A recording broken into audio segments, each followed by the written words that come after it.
All right, welcome back to this training. So, in the previous section, we have looked at the raising a supportive team as a leader. We've talked about building and sustaining effective teams as the A part of practical leadership development. Okay, so we are discussing practical leadership development, and we have looked at building and sustaining effective teams in ministry. This is the A part. And under the A part, we have said that you should raise supportive team as a leader. And these are the ways you can identify the strength of the people you are raising, the observation, the feedback and dialogue, the strength assessment tool, and we discuss DISC, encourage experimentation and regular evaluation. Okay. Then the DISC we've explained and we broke down the 4 key traits of the DISC: the dominance, the influence, the steadiness, and of course the conscientiousness. Now, point 2 is to seek conflict resolution. Okay, so as you build team, one of the things that should be key to you is to address issue promptly with wisdom and the grace of God upon your life. So never allow any issue to go unaddressed. Very, very key. Don't take side with people. In fact, I encourage people that as a leader, don't let people see that you belong to a faction within the organization that you lead. It shouldn't be. It shouldn't be you say a pastor belong to our caucus. No, no, that is wrong. You are the leader. You shouldn't belong to a caucus. You are not. You are father over everybody. And so the things that makes it easy for you to be able to resolve conflict is when you don't belong to a faction or a caucus or a clique or a set of people. No, don't let it. Even if you have people that are close to you, okay, let it be among your leadership team and not among the general people. Okay, just like Jesus had the inner circle. Okay, he has the outer circle, he has the inner circle, even among the 12. So he has 4 that are always with him. Every other person know that he has these 4, but these were among his leadership circle. Okay, so if you are going to ever have closeness with people, let them be within your leadership team and not within the general team. Okay, it's very important so that you will be able to have it easy to address issues promptly.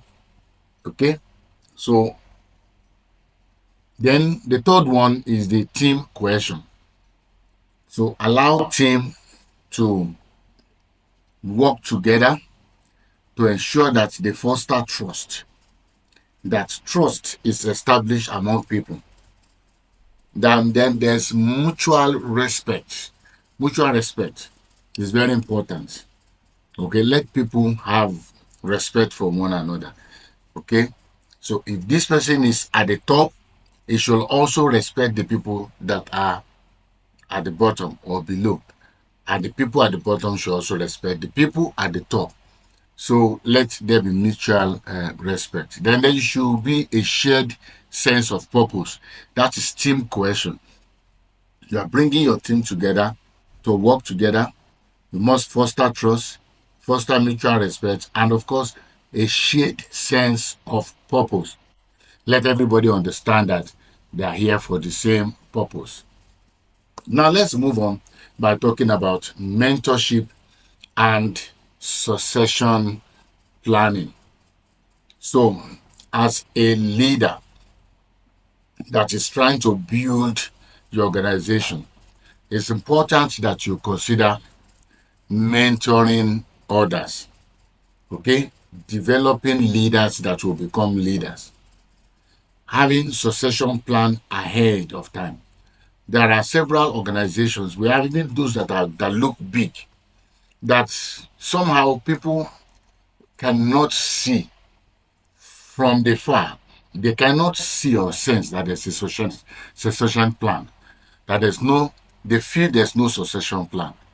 Because part of the things that we look out for in succession plan is that whoever is going to undertake assignment, you know, to succeed a leader is already in process, is already in the task. It's not a person that will just come from anywhere. No. Otherwise, that person is going to find it difficult. That person is already doing what you are doing. Is already following you and is already doing it while you are there. It means that sometimes you have to sit down and this person is doing it right in your presence, because that's part of mentoring. I remember when Riabonke was about to leave, when he was about to pass, um, he brought in Daniel Kolenda, and Daniel Kolenda was already operating with him in the ministry. In fact, as a matter of fact, while Riabonke was alive, Daniel Kolenda was already preaching in large crusades, working with the Christ for All Nation ministry, you know, and he was already practically preaching. The last time Riadvonke came to Nigeria when he was alive, it was Daniel Kolenda that preached. Riadvonke just came, addressed the people quietly and all those things. He went back because that is succession plan. But we have African factor that affects us in our succession planning. Oh, they will go and do something against that person. Oh, this and that. So we are not talking about announcing immediately. It took Ravonke time. In fact, it was when he was going to do the proper handover that he announced that Daniel Kolenda is now going to be head of that ministry. But what we are saying is that tactically people were already doing things and somehow these people were already in the assignment. So when you are doing your mentoring and succession planning, all these plans have to be in place. So leadership development includes mentoring emerging leaders and preparing for the future. A healthy organization is the one that thrives beyond its current leadership. Okay? So you need to develop your leadership if your plan is to grow. All right? So the key points that we want to look at, that we need to look at is number one, mentoring leaders. You must invest time in developing your team, your leaders. You must spend time. I have a whole course on developing leaders around your vision. In case you're interested, I think I have yes, I have, not I think, I have a comprehensive audio teaching on developing leaders around your vision. And I believe some of us here attended that course and got the certificate. Okay, very soon we'll be coming out with another version of that. But we have audios on that this thing that you can easily request for, as for just a small fee. All right. So the leaders around you, you need to develop them. Okay, you need to invest your time in them. As part of, it's not about requesting from them alone, it's about giving back to them. You must pay that time, you must pay that sacrifice. Then your succession planning, involves identifying potential leaders and provide opportunity for growth. So what we are saying is that when you are doing succession planning is not the stage where you are saying, this is the person that will succeed me. That's not it. Sincerely, if you do that in an organization where there is high competition, something may happen to that person before the time will come. But what we are saying is identify. So if you are working, if you are doing a succession plan, why not identify maybe like 5 people that are potential leaders that can take over? Then when the time comes, you pick the one you want to pick that the Spirit of God is guiding you to do. But you are training these people to succeed you. And succession planning means they are doing the things you are doing. They are doing it while you are there. They are doing it while you are observing. Okay? So we have several people who are the only ones doing everything in their ministry in terms of preaching, Bible studies, prayer meeting, Sunday to the weekday, and all those things, and the small tasks to other people. No, how do you grow leaders like that? You must begin to entrust some of these people to do things while you are there. How about building them to preach on Sunday, preaching them to do Bible study? You may start with Bible study, start with prayer meeting. They are doing it consistently. They are doing prayer meeting consistently.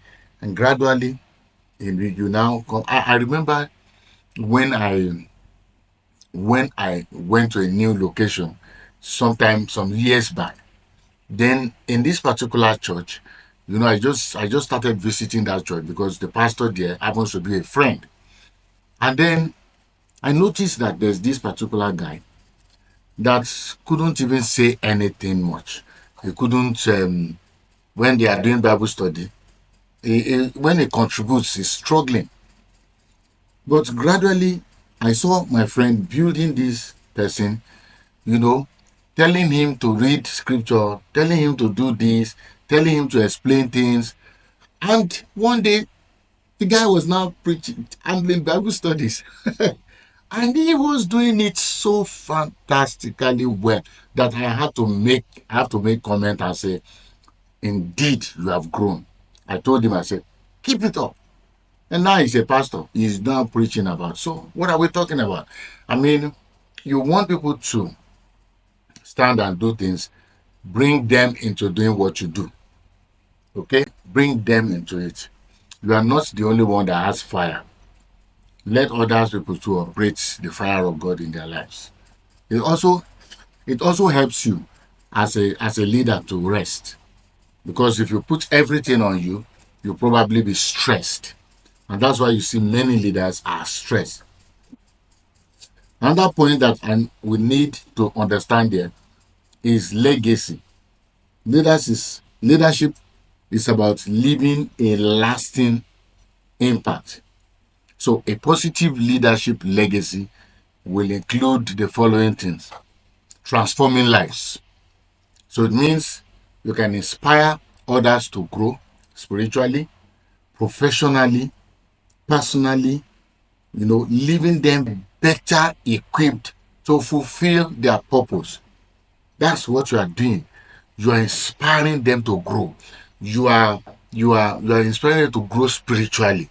You are inspiring them to grow even in their profession. You are inspiring them personally.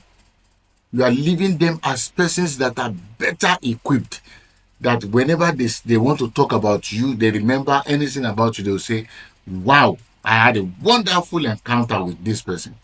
Then you build strong teams.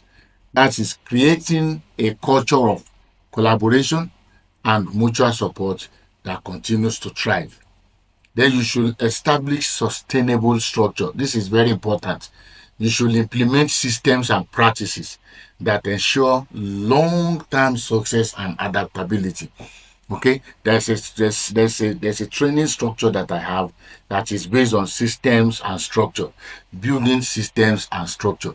Every leader needs to understand that if you are going to succeed and move higher, you need to establish structure. You need to establish a system. Your organization must run on a system. Okay? It must run on a system. Then you must empower your successors, mentoring and equipping future leaders who carry what? Who carry forward the future with excellence.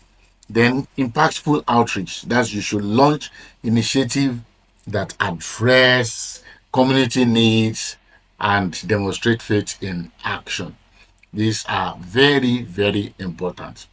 Okay, so now let's talk about personal development for leaders. So that's the next session that we're going into. But we're going to take a break and come back after this short break to now look at personal development for leaders. So see you after the break. Bye for now.